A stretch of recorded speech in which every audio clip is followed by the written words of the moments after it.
Hello, ladies and gentlemen. Welcome again. I'm Sanford Khan, your Rogue Economist. This is Rogue Economics lesson number 10 in a series entitled Socialism, the Destruction of the Individual.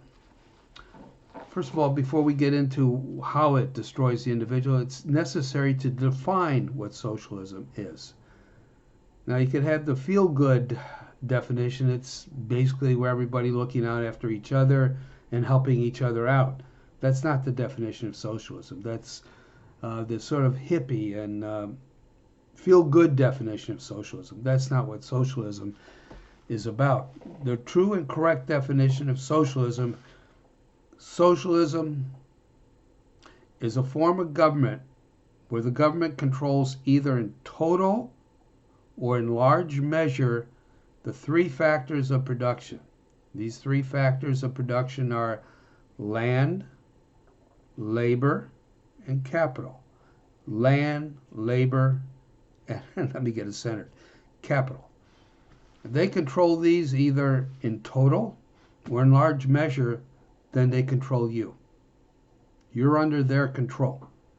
Basically, the individual has very little to no rights. The individual is a ward or a property of the state. You have no property rights. Basically, if you have no property rights, you have no liberties. You could say, well, there's democratic socialism, but nothing stays the same. Everything moves. Depends on who's in office and how much power and control they want to have. I think Lord Acton said it best. This is something you should remember when people are espousing more control for the federal government or any central government. Power tends to corrupt.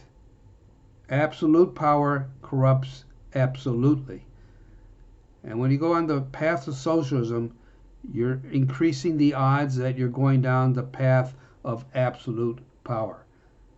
In socialism, the government is everything. The individual becomes expendable. When the individual becomes expendable, life loses its value. The state is supreme. The individual is not, is expendable. You have to decide, do you want to go down this path or do you want to maintain your liberties and freedom? Under socialism, you start to lose them, even under democratic socialism. The danger is democratic socialism could progress into national socialism, where they control everything, like Nazi Germany. I spoke long enough. The choice is yours. You want your liberties or freedoms, or do you want to be cared for by a central government that thinks you're expendable? Anyways, I appreciate if you could pass this video on to other people. It is important. They need to know it. And I appreciate it if you could also subscribe to my YouTube channel and hit the button down there. And I appreciate it very much. I'd like to build up my list. Till we meet again, may you prosper and stay free. Bye now.